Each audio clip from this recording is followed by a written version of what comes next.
1971 সালের মার্চ মাসে জাতির জনক বঙ্গবন্ধু শেখ মুজিবুর রহমানের স্বাধীনতার ডাকে সাড়া দিয়ে সাধারণ কিছু রাইফেল, বন্দুক ও হাত বোমা নিয়ে মুক্তির সংগ্রামে নেমেছিলেন দেশের সর্বস্তরের, সব বয়সের, সব পেশার মানুষ।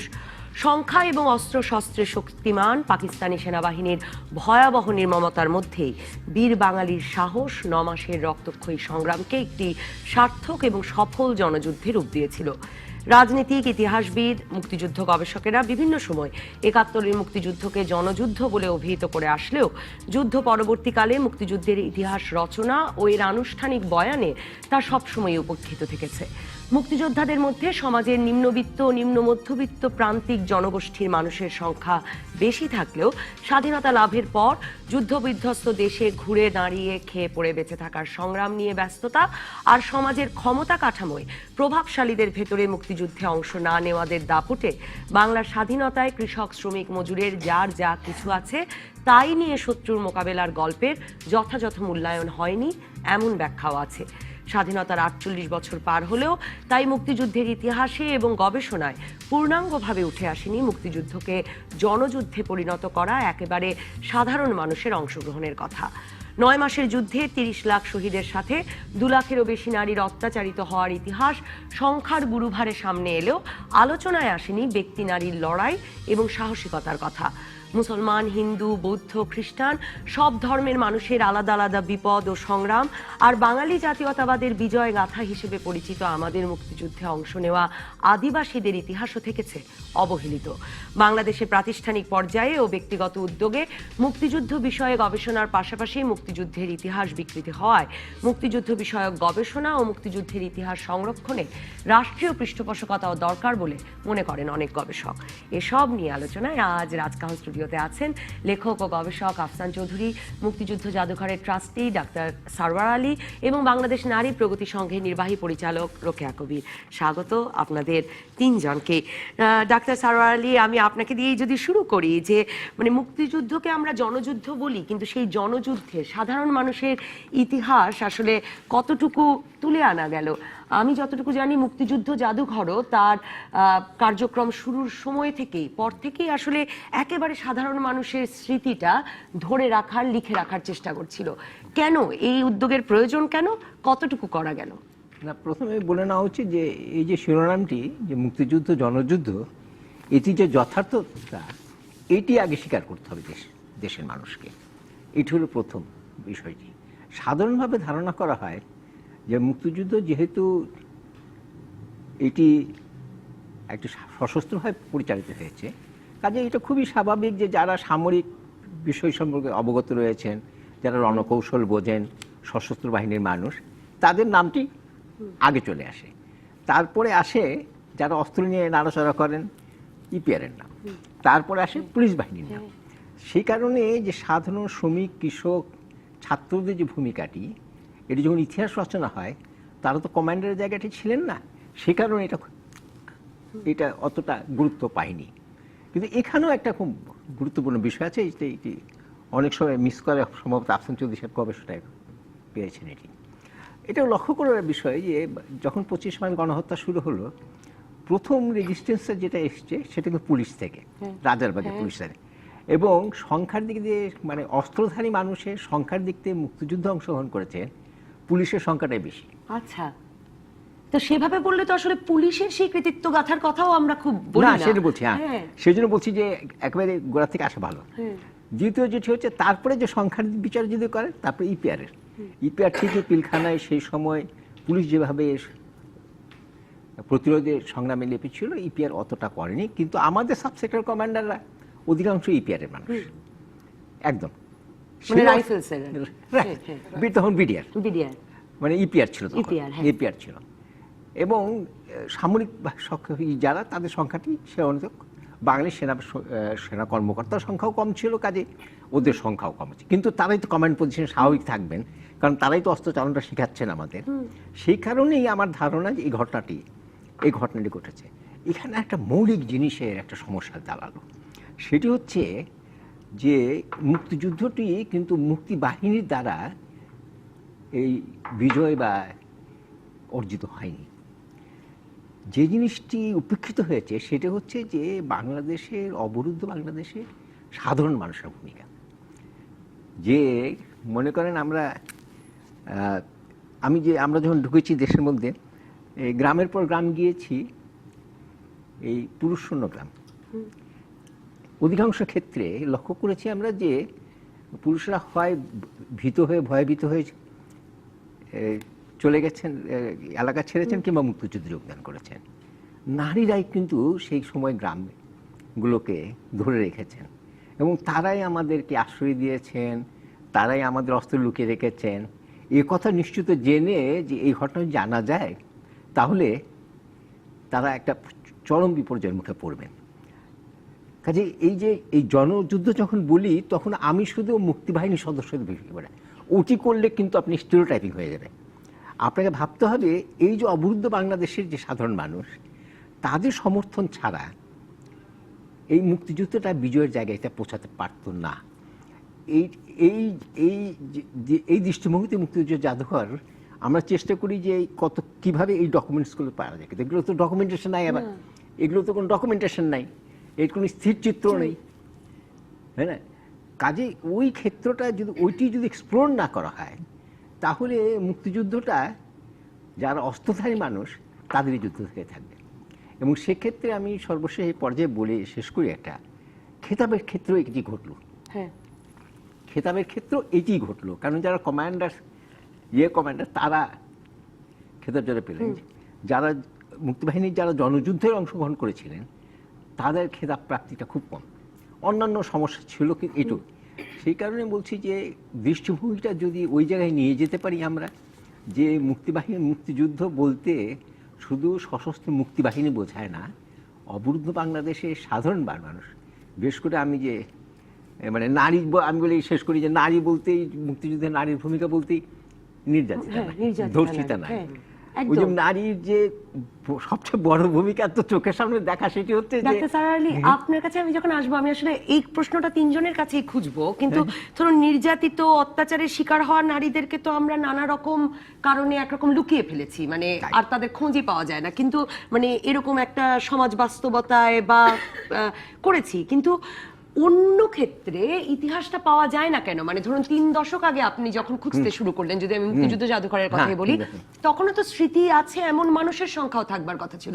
সেই কথাটাও আমি আসলে শুনবো যে পাওয়া যায় না কেন, স্মৃতিতে আছে কিনা, সেই অভিজ্ঞতাটা আপনাদের কি বলে? রোকেয়া কবির, যে প্রসঙ্গ আপনার সাথে তুলবো ভেবেছিলাম, ডাক্তার সারোয়ার আলী সেটা বলেছেন, এবং আমি আসলে এই কথাটা প্রথম শুনলাম কারো মুখে, যে এক সময় গ্রামগুলো পুরুষ শূন্য ছিল, যখন ওনারা মুক্তিযুদ্ধ করে ফিরছিলেন, দেশের ভেতরে আবার ঢুকছিলেন মুক্তিযুদ্ধের বিজয়ের পর, তখন দেখছিলেন যে গ্রামগুলো পুরুষ শূন্য। এবং এই যে নারী মুক্তিযোদ্ধাদের সাহায্য করার ক্ষেত্রে নারীর ভূমিকা, রেঁধে খাওয়ানো থেকে আশ্রয় দেওয়া, অস্ত্র লুকিয়ে রাখা, নানা রকম উপন্যাসে, গবেষণায় হঠাৎ আমরা পাই, এই কথাগুলোও তো আমরা বিশেষ পড়ি না। এই নারীরাই কোথায়? ধন্যবাদ। বিষয়টা ডক্টর সারোয়ার আলী উনি বলেছেন যে কিছুটা, যে প্রান্তিক জনগোষ্ঠী তাদের যে ভূমিকাটা ছিল, এটা যদিও ডক্টর সারোয়ার আলী উনি বলেছেন যে এই যে ইপিআর অথবা পুলিশ, হ্যাঁ, তারা যে রেজিস্ট্যান্সটা দিয়েছিল, তার আগে কিন্তু প্রথম রেজিস্ট্যান্স শুরু হয়েছিল কিন্তু টঙ্গীতে 19শে মার্চ। হ্যাঁ, এবং এখানে কিন্তু শ্রমিকরা কিন্তু দিয়েছে। ঠিক তেমনি এই যে পুরো মার্চ না, তার আগে যে বড় বড় ঢাকা শহরে যে গণজমায়েত হয়েছে, অথবা 7ই মার্চের যে 10 লক্ষের উপরে যে জমায়েত, সেই জমায়েতের বেশিরভাগ ছিল শ্রমিকরা। তারা টঙ্গীর থেকে আসছে, জয়দেবপুর থেকে এসছে, নারায়ণগঞ্জের থেকে এসছে, এবং আশেপাশে সব, তারপরে রিক্সাওয়ালারা ছিল, তারপরে খেটে খাওয়া মানুষ ছিল, মধ্যবিত্ত উচ্চবিত্তর মানুষ কত সংখ্যায় ছিল। সুতরাং এইখানে পুরো যে মুক্তির সংগ্রাম, যুদ্ধটা তো হয়েছে 9 মাস, তার আগে যে সংগ্রাম, হ্যাঁ, এই সংগ্রামে কিন্তু এই যে প্রান্তিক জনগোষ্ঠীর কিন্তু একটা অংশ। সুতরাং ওদের গল্পও কিন্তু আমরা শুনি না। সেইখানে নারীদের প্রান্তিকতা কিন্তু আরো বেশি। হ্যাঁ, সেটা তুলনাহীন কারণ আর কি। ইনভিজিবল, হ্যাঁ। এই নারীরা ইনভিজিবল। আমি একটা উদাহরণ দিই, দেখবেন আমরা যখন ওই ছাত্র জীবন শেষ করেই যখন কর্মজীবনে প্রবেশ করলাম, কিছু স্টাডি যে গিয়ে কিছু ইনফরমেশন কালেক্ট করতে গিয়ে এটা, এবং পরে এটা গল্প হিসেবে সব জায়গায় প্রচলিত হয়ে গেল যে আমার স্ত্রী কিছু করেন না। আপনার স্ত্রী কি করেন না? ও তো কিছু করে না, কিন্তু দেখা গেল যে কাজ কিন্তু সবচেয়ে বেশি উনি করছে, এবং স্টাডিতে স্ট্যাটিস্টিক্সতে এটা চলে আসছে। কিন্তু নারীরা যাই করুক এটা কোনো কাজ না। এবং এটা কিন্তু আমাদের নারীদের মধ্যেও ছিল এই যে যেটা বলা হয় জনযুদ্ধ, এবং জনযুদ্ধের একটা হলো গেরিলা, এবং এটা তো আমরা জেনারেল গিয়াপের যে একটা গেরিলা যুদ্ধের উপরে বলেছি, সেইখানে সুস্পষ্টভাবে যে গেরিলা যুদ্ধে জয়লাভ করার ওয়ান অফ দ্য কন্ডিশন হচ্ছে জনগণ সাপোর্টিভ কিনা। কারণ এই জনগণ হলো মাছের জন্য যেমন পানি, ঠিক গেরিলাদের চলাচলের জন্য হলো সাপোর্টিভ জনগোষ্ঠী।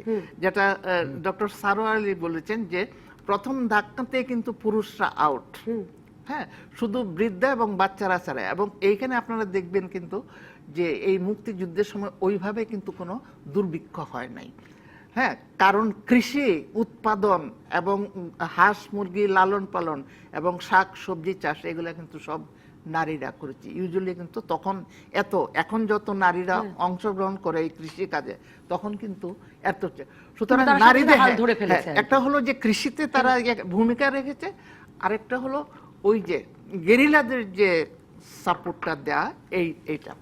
আর অনেকে কিন্তু ওই সক্রিয়ভাবে, যেটাকে বলছেন যে সক্রিয়ভাবে কিন্তু করেছে।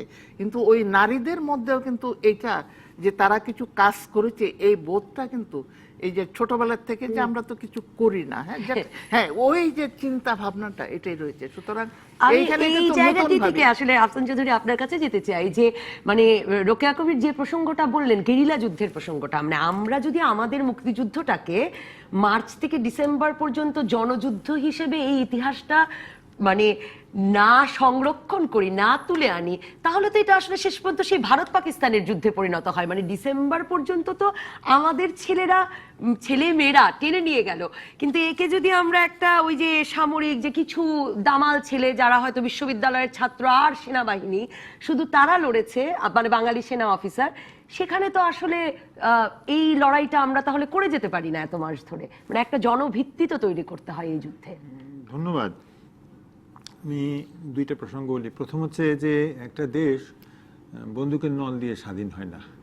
আমাদের বড় সমস্যা হয়ে গেছে এই শব্দটা মুক্তিযুদ্ধ। যুদ্ধ করে আমরা যোদ্ধায় পরিণত করেছি। এর ফলে আমরা যারা সশস্ত্র তাদেরকেই কেবলমাত্র গুরুত্ব দিই। এটা খুব মৌলিক আমাদের একটা সমস্যা, এটা ভাষাগত সমস্যা। দীর্ঘতর সংগ্রামের যারা অংশীদার তাদেরকে আমরা এবং আমাকে এক সেনাবাহিনীর এক অফিসার বলেছিলেন যে আমরাই হচ্ছি যোদ্ধা আর অন্যরা আপনারা হচ্ছেন সংগ্রামী। তো আপনি যদি সেই হিসেবে দেখেন, সংগ্রাম আর যুদ্ধ আলাদা করে ফেলেন। আমি মনে করি সবাই সংগ্রামী। এই জন্য বলছি যে মনে করুন যে যুদ্ধ করেছে, যেটা রোকেয়া আপা বললেন, সারোয়ার ভাই বললেন, বিষয়টা হচ্ছে বড় হচ্ছে যে আপনি কে স্বীকার করে নিচ্ছেন, কার ভূমিকাটা কত। আমি একবার জগজিৎ সিং আরোরাকে ইন্টারভিউ করছিলাম। উনি বলছিলেন যে তোমরা তো সবাই আমাদেরকে বলো আমরা সশস্ত্রভাবে গেছি বা তোমাদের যোদ্ধারা গেছে, কিন্তু আমি বলি যে কেউ যেই কথাটা বলে না তোমার দেশের মানুষ যুদ্ধে জিতেছে, তোমাদের দেশের মানুষ যে যোদ্ধা নয়, এইভাবে বলছিল, তোমাদের মানুষ the unarmed villager won the war. কেন বলে যে ওরা যদি চাইতো, সারা ভাই যে কথা, ওরা যদি চাইতো তাহলে কোনো যুদ্ধে যেটা অসম্ভব ছিল। তো তাহলে ওরা তো কিছু যুদ্ধ করেনি, কিন্তু ওরা যেটা রোকেয়া আপা বললেন, ওরা যদি প্রতিরোধ করতো, ওরা বলতো আমরা যুদ্ধ না, এটা খারাপ শক্তি, আমরা এদের বিপক্ষে, তাহলে তো কোনো সৈন্যবাহিনী প্রবেশ করতে পারে না। কিন্তু আমাদের ইতিহাসবিদরাও যে সমস্যাটা করেন বা আমাদের বিশ্লেষকরাও যে সমস্যাটা করেন, মুক্তিযুদ্ধ বলে তারা যুদ্ধ চলে আসেন। তো আমি যে কথাটা বলি যে সবচেয়ে বড় যোদ্ধা ৭১ সালের লোকটার নাম হচ্ছে শেখ মুজিবুর রহমান। সে কিন্তু বন্দুক ধরেনি। একটা বিরতিতে যাই, বিরতির পর আফসান চৌধুরী আপনি দীর্ঘ সময় ধরে এই সাধারণ মানুষের বয়ানটা তুলে আনার চেষ্টা করছেন। আমি আসলে আপনার কাছে, আপনি যদি কোনো গল্প মনে করতে পারেন যে আসলে কত সাধারণ মানুষ কত প্রত্যন্ত অঞ্চলে এই প্রতিরোধের সঙ্গে এই সংগ্রামের সাথে নিজেকে যুক্ত করেছিলেন, সেরকম কোনো গল্পও যদি শুনতে পারি আপনার কাছে, ইতিহাসের কোনো গল্প, একটা বিরতির পর ফিরে এলাম রাজকাহনে। আফসান চৌধুরী, কতটা প্রান্তিক মানুষ, সাধারণ মানুষ কত প্রত্যন্ত অঞ্চলে আসলে ওই যে আপনি যেটা বললেন যুদ্ধের চেয়েও সংগ্রামে জড়িয়ে পড়েছিল, তার কোনো উদাহরণ মনে পড়ে এই এত দশকের কাজে? আমার জীবনটাই তো গেছে এটার পিছনে, অথবা আমি কোনটা বলবো। তবে আমি আজকে কয়েকজন মানুষের ছিল, আমি বলছিলাম যে দুইটা ঘটনার কথা, যে ৭১টা বুঝতে হলে আপনার যদি পরিধিটা বড় না হয় আপনি মানুষের ভূমিকাটা বুঝতে পারবেন না। আমি দুটা উদাহরণ দিয়েছিলাম। একটা হচ্ছে একটা পরিবার, একদল হিন্দু মানুষ, তারা ইন্ডিয়ায় পার হওয়ার চেষ্টা করছে, কসবা পর্যন্ত পৌঁছেছে। এই কথাটা আমি বারবার বলি আমার ছাত্রদেরকে, প্রথম মানে আমার ক্লাসে যখন এটা পড়াতে যাই এই কথাটা বলি যে এটা শোনো। সেই ওইখানে মানুষগুলো নৌকা পায়নি, তার আগের দিন আর্মি অপারেশন হয়েছিল, তো ওরা নৌকা পায়নি। তখন কি করবে, ওরা খুব ভয় পেয়ে আছে, তখন ওরা কচুরি পানা সংগ্রহ করেছে। ওদেরকে বুঝিয়েছে যে কচুরি পানা দিয়ে একটু গেলে নৌকা পাওয়া যাবে। তো কচুরি পানায় সংগ্রহ করে ওরা ৮-১০ জন ওই মানে হাত পা ছুটতে ছুটতে একটু আগাচ্ছে, কারণ এতটা ভয় যে এখানে থাকলে মারা যাবো, এই হচ্ছে মানুষগুলোর অবস্থা। এবং এটা কিন্তু আই উইটনেস অ্যাকাউন্ট থেকে আমি বলছি। যেতে যেতে এক মহিলা ছিলেন, একটা বাচ্চাকে সাথে করে যাচ্ছিল। তো ওই মহিলা ওই অবস্থায় ভয় পেয়ে গেছেন আসলে, মা তো একটা হাত দিয়ে কচুরি পানা ধরে আছে, একটা বাচ্চাকে ধরে চিৎকার করছে। তখন ১২-১৩ বছর এরকম কিছু একটা বয়সের একটা মেয়ে ওকে বলছে যে আপনি ভয় পাবেন না, আপনি ভয় পাবেন না, সব ঠিক হয়ে যাবে। না, মহিলা চিৎকার করছেন এবং অন্যরাও তখন ভয় পেয়ে যাচ্ছে। তো ওই নিজে বলে যে একটু পানি নিচ্ছিল কচুরি পানাগুলো, ওই লোকটা বলছে ওই মেয়েটা হাত দুটো ছেড়ে দিল যাতে ভারটা একটু কমে। ওই ১২-১৩ বছরের মেয়েটা। তো আমি বলছিলাম যে আমি সারা জীবন আমার কাছে এই জিনিসটা, আমি ৭১ থেকে আমি কোনোদিন এরকম উদাহরণ শুনিনি যে একটা মানুষ এত বড় ত্যাগ করতে পারে। ১৩-১৪ বছরের একটা মেয়ে, এর চেয়ে শ্রেষ্ঠতম মানুষ তো আমার ৭১ সৃষ্টি করতে পারবে না, যে মানুষ একটা ১৩-১৪ বছরের মেয়ে। আর একটা ঘটনা বলছে যে সেটা হচ্ছে মুক্তিযোদ্ধাদের বিষয়। ওরা একটা গ্রামে এসছে রাত্রিবেলা। আপনারা যারা ওই সময় গ্রামের ৭১ তো অনেক বড় জিনিস, গ্রামের বেশিরভাগ যুদ্ধ তো গ্রামেই হয়েছে। ওরা এসে আশ্রয় খুঁজেছে একটা বাড়িতে, ওই সময় পায়নি, ওদের যেখানে আশ্রয় পাওয়ার কথা সেখানে গিয়ে একটা বাসায় গেছে, একটা একেবারেই বিত্তহীন মহিলার বাসা, বিধবা। এবং গ্রামে মানে বেওয়া হওয়া যে কি কষ্টকর যায় না, ওরা ওখানে আশ্রয় নিয়েছে।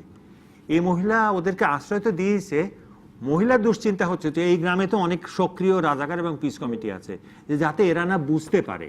তখন মহিলা কি করছে, সকাল থেকে সে করেছে কি ওইখানে বসে পাটা দিয়ে সে বসে আছে, যাতে কেউ না ওর কোনো আগ্রহ হতে পারে যে এই বাসায় কেউ আছে। আর রান্না করছে না, কারণ ও তো গরিব মানুষ, ও তো রান্না করলে তো লোকে সন্দেহ করতে পারে যে ও কি করছে। এই মহিলা যখন মনে হলো তার বিপদ, কে জানি এবার দেখা করতে এসেছে যে কি হয়েছে, তোমার কি শরীর খারাপ? বলে না না আমি ঠিক আছে, এই করছি। ওই মহিলা, ওরা বলছে যে আমরা তো ভয়ে মরে যাচ্ছি যে আমাদের কি হবে। ওই মহিলা জানে যে ওকে ধরতে পারলে ওই গ্রামে ভয়াবহ রাজাকার আছে, পিস কমিটি আছে। ওই মহিলা নড়লো না, চললো না। ওর কি ছিল আমরা তো নামও জানি না, আমরা তো জানি না। এরকম শত শত, আমি যখন আমি এটা নারীর উপর একটা ভিডিও করেছি, নাম তাহাদের যুদ্ধ, নারী শুধু ৭১-এর নারীর ভূমিকার উপরে। ওই যখন ছেলে মেয়েদেরকে নিয়ে আমি ওদিকে গেছি, আমি বলছি যে যে কোনো গ্রাম যে কোনো অবস্থায় আমরা গিয়ে জিজ্ঞাসা করবো কি হয়েছিল। প্রতিটা জায়গায় আপনি যদি যাবেন ৭১ খুঁজে পাবেন। এবং আমার মনে হয় ছেলে মেয়েদেরকে যদি আমরা এই শিক্ষাটা না দিতে পারি যে ৭১ সন্ধান করতে যাও, যে কোনো জায়গায় যাও, গিয়ে অন্য কোনো কিছু পাও, আমাদের এসে বলো। ৭১ আমাদের শ্রেষ্ঠতম সময়, ৭১ আমাদের জঘন্যতম সময়, কিন্তু ৭১ আমাদের শ্রেষ্ঠতম। আমরা ৭১-এ পৌঁছাতে পারবো কিনা, কারণ আমি যে কথাটা বলি, এমন একটা সময় যেখানে একটা মানুষ আরেকজন মানুষের কাছে আশ্রয় চেয়ে কোনোদিন ফেরত হলো না। আমি পাইনি, আমি রীতিমতো গবেষকদের বলছি যে খুঁজে বার করো যে তাড়িয়ে দিয়েছে, তাড়িয়ে দেয়নি।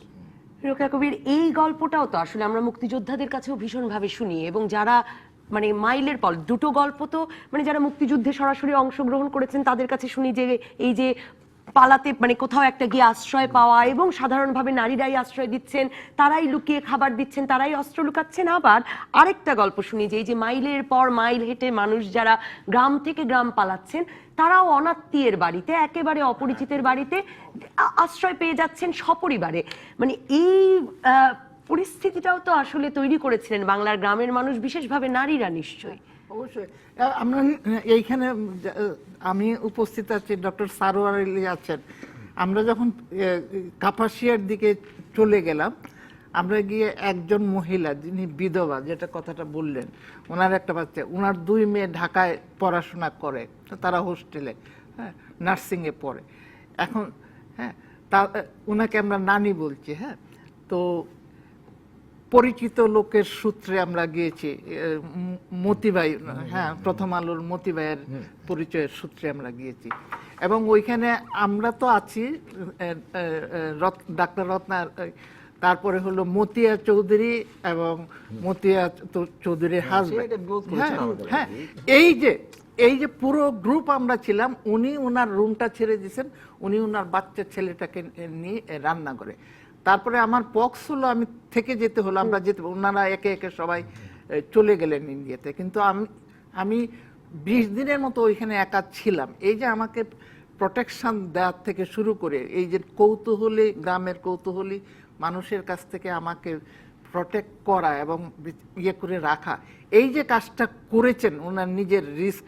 এটা ব্যক্তিগত অভিজ্ঞতা থেকেই বলেন, মানে কেন করছিলেন ওনারা, মানে ওনারা কি বুঝতে পারছিলেন, মানে দেশ স্বাধীন হবে, আপনারা বোধহয় দেশ স্বাধীনের সঙ্গে যুক্ত খুব গুরুত্বপূর্ণ মানুষ, মানে কেন এই নিজেদের এই ঝুঁকিটা নিচ্ছিলেন তখন সাধারণ জন্য মানুষ? আমাদের বুঝতে হবে যে 69, 70, 71 এই যে ধারাবাহিকভাবে, এবং তার আগে 6 দফার আন্দোলন, তার আগে যে আন্দোলন, প্রত্যেকটা আন্দোলন কিন্তু সারা দেশব্যাপী, কিন্তু এই যে আমরা বলি না মুক্তির সংগ্রাম, এটা শুধু মুক্তিযুদ্ধ না, মুক্তির সংগ্রামটা পরে গিয়ে যুদ্ধে ইয়ে করে একটা দেশ স্বাধীন হলো, কিন্তু মুক্তি সংগ্রাম তো এখনো চলছে। তো এই যে ধারাবাহিক প্রস্তুত হয়ে গিয়েছে, হ্যাঁ, এবং ধারাবাহিকভাবে একটার পর একটা আন্দোলন, এই যে আমরা অনেকেই বলেন বা বলেন না, কিন্তু ঘটনাটা হচ্ছে এটা তো 2টা আর্মির কনভেনশনাল যুদ্ধ ছিল না, এইটা আমাদের, কারণ এটা ধারাবাহিকভাবে কিন্তু আন্দোলনের মধ্য দিয়ে গড়ে উঠেছে, এবং এইখানে কিন্তু মানুষের একটা মানসিক প্রস্তুতি ছিল, এবং 1 মার্চ থেকে কিন্তু মানুষের মধ্যে, এটা সারা দেশের মানুষের মধ্যে একটা যে এইখানে এখন আমাদের এই যুদ্ধ ছাড়া, এই পাকিস্তানের আর্মিকে পরাজিত করা ছাড়া আমাদের আর কোনো পথ নাই, এটা একদম ক্লিয়ার। এবং এইখানে মানুষের জায়গায় সকলে দৃঢ় অঙ্গীকারবদ্ধ ছিল, এবং এই যে যার যা আছে তাই নিয়ে, হ্যাঁ, ঘরে ঘরে দুর্গ করে তুলো, এবং এইটা কিন্তু সত্যিকার অর্থে এটা একটা তখন দুর্গ হয়ে গেছে, আসলে দুর্গ তৈরি হচ্ছে, এবং এটাই হলো মূল শক্তি। রোকেয়া কবির, মানে আপনার কথাতেই মনে হলো, আমি যখন এরপরে আপনার কাছে আসবো, আমি আসলে জানতে চাইবো যে তখন এই যে তখনকার এত বছর, 48 বছর আগে যেই মেয়েরা ভাবলো যে তারা সীমান্ত পাড়ি দেবে, মুক্তিযুদ্ধের কোনো কাজে যুক্ত হবে, কেউ যুদ্ধের ট্রেনিং নিল, বন্দুক চালানো শিখলো, এই সাহস এটা পেলো কোথা থেকে, এবং তারা আসলে তাদের সহযোদ্ধারা প্রস্তুত ছিল কিনা তখন এই নারীদেরকে তাদের সাথে পেতে? আমি সেটাও শুনবো, নাকি আসলে রান্নার কাজে, সেবার কাজেই মেয়েদের লাগবে, এটাই আসলে ভাবা হয়েছিল, সেই প্রসঙ্গটাও একটু যদি শুনতে পারি। ডাক্তার সারোয়ার আলী, আফসান চৌধুরী খুব গুরুত্বপূর্ণ একটা কথা বলেছেন, যে তিনি নতুন প্রজন্মকে বলবেন যে 71-এর সন্ধান করতে, মানে আমি কার একটা লেখায় পড়ছিলাম যে কোন মার্কিন গবেষক নাকি বলেছেন যে প্রতি 25 জনে একজন বাঙালি তখন মানে কি এফেক্টেড হয়েছেন পাকিস্তানিদের অত্যাচার নির্যাতনে। তার মানে তো আমাদের প্রত্যেকের পরিবারে গল্প আছে, কিন্তু আমরা ওই যে কি যুদ্ধের গৌরব গাথা খুঁজতে গিয়ে আমাদের সাফারিং, আমাদের যে নির্যাতন অত্যাচারের মধ্য দিয়ে যেতে হলো, আমাদের পরিবারগুলো কিভাবে বাস্তুচ্যুত হলো, সেই গল্পগুলো হারিয়ে ফেললাম, আমরা খুঁজলাম না কেন আসলে? আগে রোকেয়া যে কথাগুলো বলেছে সূত্র ধরে একটা মৌলিক বিষয়ে আজকে আলোচনার কথা বলি আমরা। মুক্তিযুদ্ধটা নিছক একটা সশস্ত্র যুদ্ধ না, হ্যাঁ, এটা উপলব্ধি করতে হবে। এটা পাকিস্তান আমলে দীর্ঘদিনের মনে করেন রাজনৈতিক, সামাজিক, অর্থনৈতিক, সাংস্কৃতিক যে সংগ্রাম, তার একটা পর্যায়ে গিয়ে গণহত্যা যখন শুরু হয়েছে, তখন মানুষ সশস্ত্র মুক্তিযুদ্ধের অবস্থায়। বঙ্গবন্ধুর শক্তির দিকটা হচ্ছে এটা যে তিনি শহরের মানুষকে যেভাবে উজ্জীবিত করেছেন, এই দায়টা নিতে তিনি গ্রামের মানুষকে আরো বেশি করেছেন। হ্যাঁ, উনি শহরের চেয়ে গ্রামের মানুষকে অনেক বেশি করেছেন, কারণ এই পিরিয়ডে কিন্তু সাধারণ মানুষ, এই যে যদি 48 থেকে 70 ধরেন, কিছু শ্রমিকদের উপস্থিতি ছাড়া এটি সাধারণভাবে মধ্যবিত্ত ছাত্রদের লড়াই। না, কারণ একটা রকমের তো দার্শনিক লড়াইও কাজে একটা মানে শিক্ষা দীক্ষা প্রগতিশীলতার তো বোধহয় দরকারও আছে। না না, আমি ওই মানে জাতীয়তাবাদের লড়াই না, একটা রকমের মূল চরিত্র তো জাতীয়তাবাদী এবং গণতান্ত্রিক, কারণ দাবিটা প্রধানত ওটাই 21 দফা শুরু করে 6 দফা পর্যন্ত। ওই জায়গাটাই যদি উপলব্ধি করি তাহলে পুরো সময়টা ধরে আস্তে আস্তে জনগণ প্রস্তুত হয়েছে একটা চূড়ান্ত লড়াইয়ের জন্য। এবং আমি আবার বলছি যে বঙ্গবন্ধুর স্ট্রেংথের দিকটা হচ্ছে এই কাজে উনি শহরের মানুষকে যখন উপলব্ধি করেছে, এর চেয়ে বেশি সম্ভবত গ্রামের সাধারণ মানুষ উপলব্ধি করেছে যে স্বাধীনতা ছাড়া আমার মুক্তি নেই। আর তার খুব কঠিন একটা কাজ। তার উপরে যখন সে লক্ষ্য করে যে এই ধরনের ভয়াবহতা নিষ্ঠুরতা নিয়ে মানুষ আক্রমণ করেছে, কাজে সেই অর্থে মনে করে ৭১ সন্ধান যদি করতে হয় আজকের দিনও, তাইলে আমি এই পর্যায়ে এই কথা বলি যে অন্যায় আর অত্যাচারের বিরুদ্ধে, বঞ্চনার বিরুদ্ধে যে মানুষের যে নিয়ত সংগ্রাম, তার সেটি হচ্ছে ৭১। এটা হচ্ছে ৭১। যখন এইভাবে দেখেন তখন খেতাবগুলো খেতাবগুলো বড় বিষয় হয়ে দাঁড়ায় না, কে সংগ্রামে কমান্ডার ছিলেন সেটি বিষয় বড় হয়ে দাঁড়ায় না, এই মানুষের জাগরণটা বড় বিষয় হয়ে দাঁড়ায়। এই জায়গাটা থেকে, এই প্রেমিসেস থেকে যদি মুক্তিযুদ্ধকে আপনি বিশ্লেষণ করেন তাহলে একটা অন্য জায়গায় আপনার মনে হয়, আমি একটা বিরতিতে যাই, মানে আপনাদের আলোচনায় আমার মনে হচ্ছে যে আমরা কি আসলে সেটার জন্য একটা উপযুক্ত ক্ষেত্র এখনো প্রস্তুত করতে পেরেছি? কারণ আমরা তো এখনো মুক্তিযোদ্ধা খুঁজছি শুধু, মানে শুধু মুক্তিযোদ্ধা খুঁজলে তো আমার পরিবারের নিপীড়নের ইতিহাস আসে না, তাহলে তো আসলে আমার দাদির হয়তো রেঁধে খাওয়ানোর ইতিহাস আসে না, যোদ্ধা খুঁজছি তো। একটা বিরতির পরে আসি, ওই জায়গাটাই পৌঁছাতে যাচ্ছিলাম। জি ডাক্তার সারা আলী, একটা বিরতির পরে আসি, থাকুন রাজকাহনে। ফিরে এলাম রাজকাহনে। ডাক্তার সারা আলী, যে শুধু যদি যোদ্ধা খুঁজি আমরা, তাহলে তো ওই যে আমাদের নিপীড়নের ইতিহাস, আমাদের মুক্তিযোদ্ধাদের সহযোগিতার ইতিহাস, একে অপরের জন্য দরজা খুলে আশ্রয় দেওয়ার ইতিহাস, সেগুলো তো হারিয়ে যায়। এজন্যই কি আমরা ৭১-এর সন্ধান করলাম না বা জনযুদ্ধের ইতিহাসটা তুলে আনতে পারলাম না? দায়টা আমাদের সকলের, এটা স্বীকার করা উচিত। মনে করেন যে গ্রামবাসী আমাকে ওই ভোটাতে চলে যাব, উদানেশ্বর ব্রিজ ভেঙে ফেলেছে, কাজে আগে রওনা দিতাম আমাদেরকে, যে ওই তার দুটো মুরগি জবাই করে ভোর ৩টার সময় খাওয়ালো, খাইয়ে তার যেতে আমরা যাওয়ার সময় যে রওনা দিতে। তারপরে লুঙ্গি তো মনে করেন আমার শহরের মানুষ ওই গ্রামের পথে লুঙ্গি দিয়ে কিভাবে হাঁটতে হয় সেটা জানি না, ওটা উপর করে একটা চলার বুদ্ধি, এটাও শিখিয়ে দিল। আমি যখন দেশে ফিরে আসলাম, আমি তো ওই জায়গায় ওর কাছে যাইনি আর, না, কিন্তু এটা তো মনে করেন আমার দায়িত্ব তার কাছে ছিল, আমি তো যাইনি। অর্থাৎ জনগণের ভূমিকাটা কিন্তু আমরাও, এটা কাউকে দায় দোষ দিয়ে লাভ নেই, আমরাও ইগনোর করেছি। এটা হলো প্রথম। আরেকটি এই আজকের পরিধি না, কিন্তু সামগ্রিকতায় যেহেতু বিষয়টা আলোচনা করছি সেই কারণে বলি, আমি যেমন বলেছি বাংলাদেশের অবরুদ্ধ, বাংলাদেশের জনগণের ভূমিকাটি উপেক্ষিত হয়েছে, একইভাবে কিন্তু ভারতের সাধারণ মানুষের ভূমিকাটাও উপেক্ষিত হয়েছে। এটাও জরুরি, এই যে কারণে জনযুদ্ধটা এই ব্যারিয়ারটা ক্রস করে, মানে ১ কোটি মানুষ তো ঢুকে গেল। আমি আপনাকে বলি, আগরতলায় আমরা যে সংখ্যায় শরণার্থী এবং মুক্তিযোদ্ধারা ছিলাম, আগরতলাবাসী তার চেয়ে অনেক কম। এখন বাংলাদেশে চিন্তা করেন আপনি, যে ঢাকা শহরে যদি রোহিঙ্গা 10 লাখ এসে যায়, তাইলে কি পরিবার বিরক্তি, আমি টকশোতে সব আমরাই সংখ্যাগরিষ্ঠ থাকবো, তারপরে যে বিরক্তি শোক দেখাবো। আমি একটা ছোট গল্প বলি আপনাকে, আমি এই জন্য বলছি যে এই জিনিসটা উপেক্ষিত হয়ে যাচ্ছেন ভাই, সেই জন্য বলছি আপনাকে। যেহেতু মে মাসে ওই যেহেতু আমেরিকার চীন সমর্থন করেছে, কাজে ভারতের খুব প্রয়োজন ছিল যে সোভিয়েটের সমর্থন লাভ করে, এটা এসেনশিয়াল ছিল, তো মে মাসে আমাদের পাঠানো হলো, গেলাম। তো তাতে ওটা যেহেতু স্বাধীন বাংলা বেতারে প্রচার হয়েছে, কাজে আমার স্ত্রী এমনি আগ্রহ ছিল, ডাক্তার মানুষ, তার আগ্রহ ছিল মুক্তিযুদ্ধে, সে 9 মাসের শিশুকে নিয়ে এসছে। সে আমি ফিরে দেখেছি 9 মাসের শিশুকে নিয়ে, তো আমাকে প্রত্যেকদিন সামনে মুদির দোকান আছে, ওখানে আমি প্রতিদিন যাই, দুধ নিয়ে আসি, যতদিন প্রশিক্ষণে না গেছে ততদিন পর্যন্ত। কিছুদিন পরে আমার চেক লুঙ্গি দেখে সে উপলব্ধি করলো যে ও পারেন মানুষ। বিশেষ করে তারপর থেকে সে কখনো দুধের দাম নেয়নি।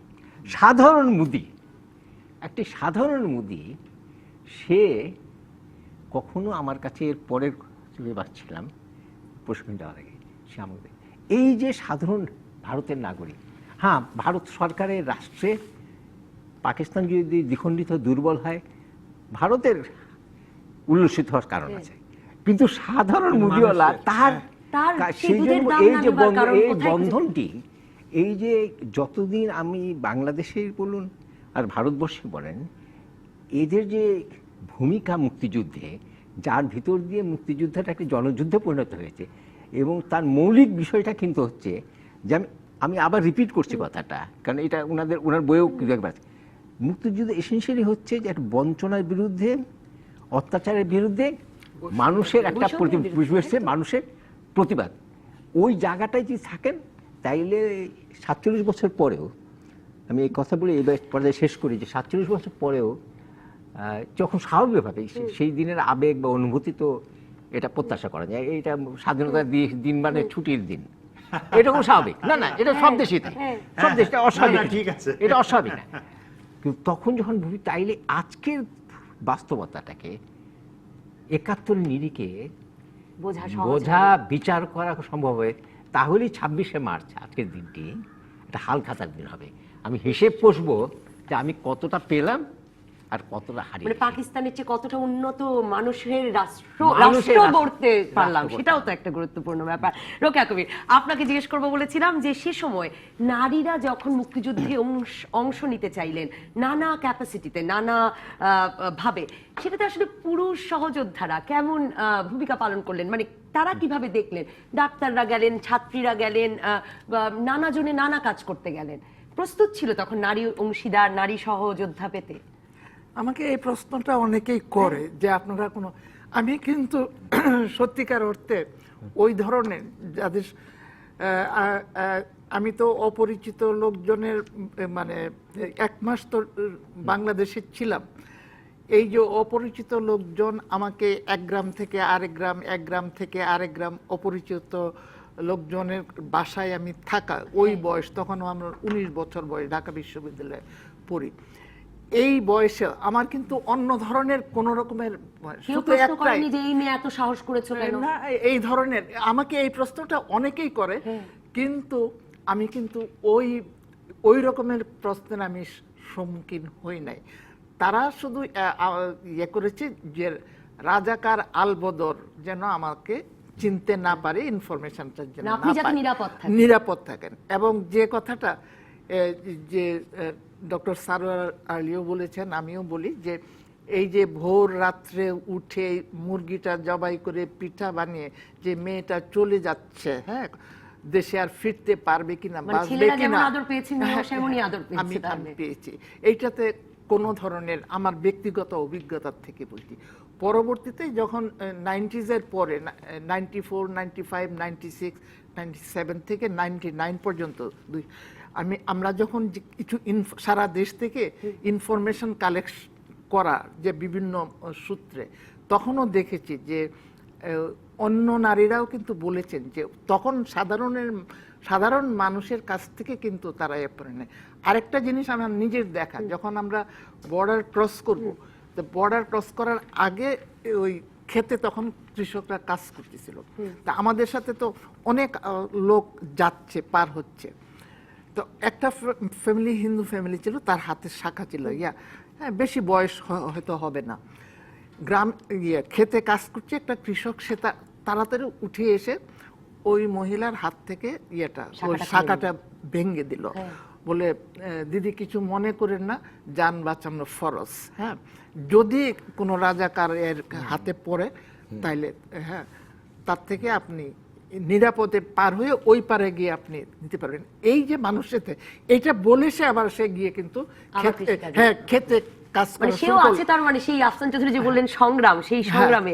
সুতরাং আমি কিন্তু নারী হিসেবে আলাদা করে, শুধু যেটা আমি আবারও বলছি যে ওই রাজাকার আলবদর এই গোষ্ঠী ছাড়া এই দেশের সাধারণ মানুষ কখনো কিন্তু আমরা আমাদের আলাদা করে দেখে নাই। আফসান চৌধুরী, কিন্তু এই মানে নির্যাতন, নিপীড়ন, একে অপরের পাশে দাঁড়ানো, এই গল্পগুলোই যদি খুঁজি, এভাবে যদি জনযুদ্ধের ইতিহাস খুঁজি, তাহলে আমাদের বীরত্ব গাথা কোথায়? মানে আমরা তো তখন পালাচ্ছি শত্রুর ভয়ে, আমরা তো তখন আসলে আরেক যোদ্ধাকে লুকিয়ে রাখছি, মানে এর মধ্যে আমাদের বীরত্ব গাথা কই? ধন্যবাদ। আমি বীরত্ব গাথা অনেক প্রকার আছে, অনেক প্রকার আছে। হ্যাঁ, এত আছে যে এটা আমরা হিসাব করে বলতে পারবো না। মানে আমাদের যে গ্রামের 71 বইতে আমরা একটা অংশ করেছি শুধুমাত্র গ্রামের মুক্তিযোদ্ধারা, এবং আপনি দেখবেন এই বিষয়টা যদি কোনোদিন সুযোগ হয় মানুষের অন্তত এইভাবে অন্তত তারা 71টাকে পড়াবে, যে একটা মানুষ যখন প্রবেশ করছে কিছু মানুষ তার ভূমিকা পালন করছে, একটা মানুষ এসে আশ্রয় নিচ্ছে কিছু ভূমিকা পালন করছে, একটা মানুষ যখন যুদ্ধে যাচ্ছে কিছু ভূমিকা পালন করছে, একটা মানুষ যখন চলে যাচ্ছে আবার ফেরত চলে যাচ্ছে কিছু ভূমিকা। আমি একটা ভিডিও করেছি, ওটা আমি আগে গ্রামে দেখাবো তারপর ঢাকা শহরে দেখাবো। ওটার নাম হচ্ছে গ্রামের মুক্তিযুদ্ধ। আমরা এই জিনিসটা জানিও না যে গ্রামের মুক্তিযোদ্ধারা কিরকম ছিল, বেশিরভাগ মানুষ তো গ্রামেরই মুক্তিযোদ্ধা। তো আমি যেদিন শুটিং করতে গেছি এই যে রাজশাহীর একেবারে পবা উপজেলায়, ওইখানে একটা লোক আছে, সে মানুষ জবাই করতো, মানে রীতিমতো রাজাকার জবাই করতো। তো সেই মানুষটাকে আমি খুঁজতে গেছি যে ও আসছে কিনা। ও বলছে যে ও তো কামলা খাটতে গেছে। 47 বছর আগে যে কামলা ছিল সে কিন্তু এখনো কামলা। এবং আমি ভিডিওটা শেষ করেছি ছোট এটার মধ্যে, মাঝখানে সে মুক্তি সংগ্রামে অংশ নিয়ে হ্যাঁ আবার সে দেশ করে এসে মানে এবং সে বলছে কি শেষ কথাটা যে তুমি আমার মা বোনের ইজ্জত নিছো, তোমার মা বোন নাই, তুমি এটা করছো, আমি তোমারে ছাড়ুম না। তো এই যে যেটা আমি মনে করি যে রাজনীতির বাইরে এই যে সমাজের যে শক্তি, এই সমাজের শক্তি তাকে যুদ্ধ নিয়ে গেছে। ওর রাজনৈতিক সচেতনতার প্রয়োজন নাই, ও তো সামাজিক সচেতনতা করে। শেখ সাহেবের যেটা সারোয়ার ভাই খুব ভালো কথা বলেছেন, শেখ সাহেবের 7 তারিখের বক্তৃতা শহরে কি হয়েছে না হয়েছে এখন তো এটা নিয়ে অনেক বিভিন্ন কথাবার্তা হয়, গ্রামে এটা নিয়ে কথাবার্তা হয় না। গ্রামে বলে আমাদের তৈরি হইতে কইছে ঘরে। এবং দ্বিতীয়ত আপনি একটা জিনিস যদি বলেন, কিন্তু আপনি কি মানে কখন থেকে মানুষ এই প্রস্তুতটা হলো, মানে বঙ্গবন্ধু বুঝলেন কি করে 7 তারিখ যে এবার দুর্গ করতে না? উনি যখন 7 তারিখে বক্তৃতা দিয়েছেন গ্রামে তো অলরেডি পরিবর্তন একটা হয়ে যায় 70-এর নির্বাচনে, তখন তো সব মুসলিম লীগ চলে গেছে, আওয়ামী লীগ সবল হয়ে গেছে। তার চেয়ে যেটা হচ্ছে 7 তারিখের পরে আপনি দেখবেন যে প্রতিরোধ, আমাদের 4 খণ্ডের বইতেও আছে প্রতিরোধ, এত বিশাল একটা যে প্রতিরোধ আমরা শেষ করতে পারি না। আমরা প্রতিরোধ করলো কি করে? এই গ্রামের একটা আমি যাতে বলি না যে হাইল্লা গুলো প্রতিরোধ করে কেমনে, ওর কাছে কে শেখালো? ওকে শিখিয়েছে 200 বছর 2000 বছরের ইতিহাস। ও তো প্রতিরোধ করা মানুষ, ও তো কৃষক, সবার বিরুদ্ধে প্রতিরোধ করেছে। আপনি যদি এই কলোনিয়াল উপনিবেশিক ইতিহাস দেখেন, এই কৃষকই প্রথম প্রতিরোধ করেছে। তো তাহলে ও তো জানেই না আর অন্য কোনো জীবন, ও তো আর কোনো জীবন জানে না প্রতিরোধ। এবং বঙ্গবন্ধু সেটাই বুঝতে পেরে বলেছিলেন। অসংখ্য ধন্যবাদ আহসান চৌধুরী, ধন্যবাদ রোকেয়া কবির, ধন্যবাদ ডাক্তার সারোয়ার আলী, ধন্যবাদ দর্শক। পরবর্তী পর্বে মুক্তিযুদ্ধ নিয়ে রাজনীতি চলবেই, এই নিয়ে করবো আলোচনা। থাকবেন বাংলাদেশ আওয়ামী লীগের সাবেক প্রেসিডিয়াম সদস্য রুহুল আলম লেনিন এবং বিএনপি স্থায়ী কমিটির সদস্য নজরুল ইসলাম খান।